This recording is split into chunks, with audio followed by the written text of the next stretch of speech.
We're going to continue talking about the linear model and the regression line for this video, and we're going to start with the slope. So if you remember from algebra, slope is rise over run, so your y values over your x values. So that still holds true here. So the equation for our slope, or b sub 1, is r times s sub y over s sub x. R is our correlation coefficient, and s sub y and s sub x are the standard deviation of your y and x variables. And note that the standard deviation of the y variables is over the standard deviation of the x variables. So that will be the equation that we use to calculate the slope. The y-intercept also has a formula that we can use to be able to calculate it. First, though, we have to remember that the line of best fit will always cross the mean point, x bar comma y bar. Therefore, the y-intercept can be found using this equation, which is b sub 0, which is your y-intercept, equals y bar minus b sub 1, which is your slope, times x bar. So you use your slope and your mean point to be able to find your y-intercept. Both equations I will give you because both equations will be given to you for the AP test. But you will have to know what b sub 1 and b sub 0 and x bar and y bar represent. But again, when you are calculating the y-intercept, you want to make sure that you find the slope first and then find the y-intercept. So when we're using the linear model, again, there are assumptions and conditions. They are the same three conditions. Quantitative variable condition, so both variables are quantitative, meaning they have units.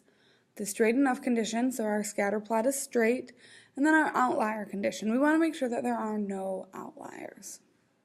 So for example, we're going to be using the same example that we kind of started out with in the previous video.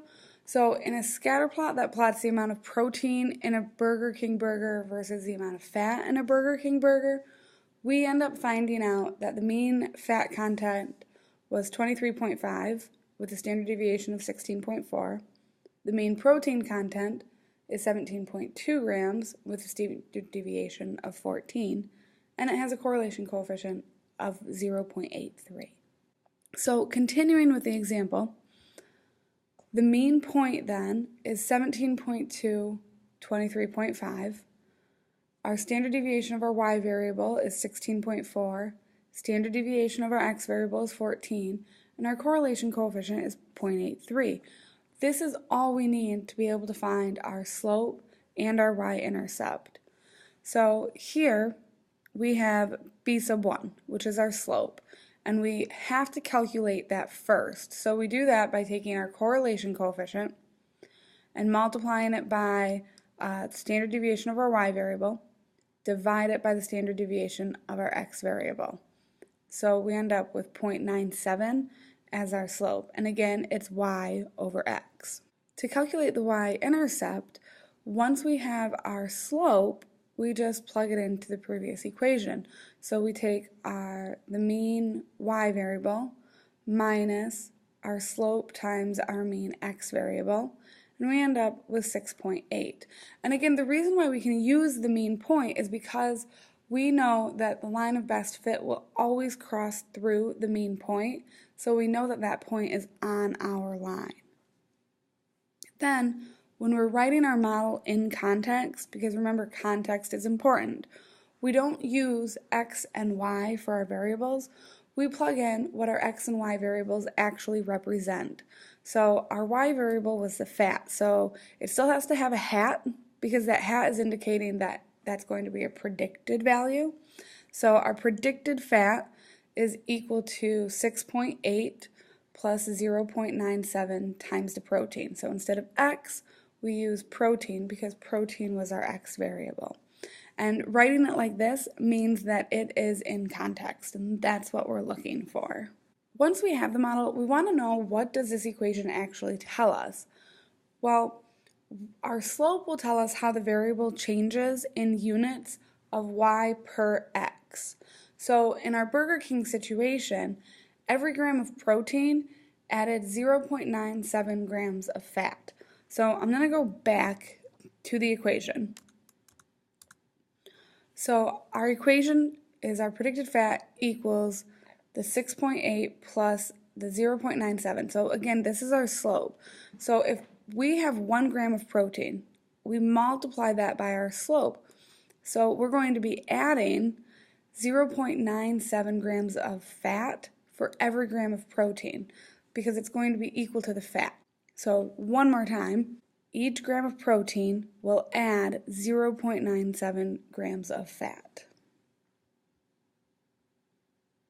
So what does the intercept tell us then? I've already said that the y-intercept kind of is useless in most cases, and that holds true. And most often it serves as a starting point, not an actual prediction value. Sometimes it is useful, but most of the time it's really there just to make sure that the equation fits our data. Looking at another example, if we look at the relationship between house prices and house size, where the price is measured in thousands of dollars and the size is measured in thousands of square feet, we get the regression model of price equals 9.56 plus 122.74 times the size. So our y variable is our price and our x variable is our size, which means our slope is going to be 122.74 and our y-intercept is 9.56. Now I want to note here that the units are in thousands, so that will change things when we are talking about them. So the first thing we want to note is, what does the slope of 122.74 mean? Well, in this case, it means that for every square foot, the price goes up $122.74, or $122.74. We always interpret the slope as the unit of x will either increase or decrease by the slope using the units of y.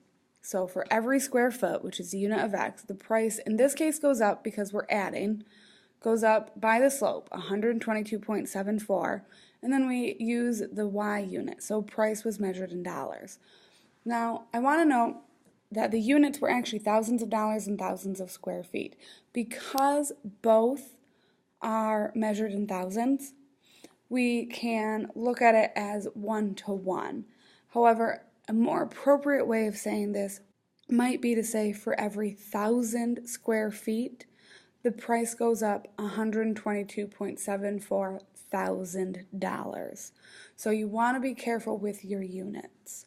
Again, then we want to know, what are the units? So your units are always going to be your y units over your x units. Remember, it's your slope. Slope is rise, which is your y variable, over run, which is your x variable. So y over x. So in this case, it would be dollars per square feet, or again, because they were actually measured in thousands, it would be thousands of dollars per thousands of square feet. And then the last question, we want to know how much would we expect to pay for a house that is 3,000 square feet. Now, our equation is scaled down. So, because the unit is measured in thousands, so this is 3,000. So instead of actually plugging 3,000 into our x variable, we only plug in 3 because our units are talking about in thousands. So then we would just follow order of operations. We'll multiply first and then add, which would give us $377.8 thousand, which correlates to $377,780. So that's all we have for today. Again, we will spend more time in class practicing how to calculate and interpret the linear model, and that interpretation is going to be key. We have to know how to do that, including keeping it in context and understanding the slope and how to make predictions. All right, but that's it. So I will see you guys tomorrow. Have a great night.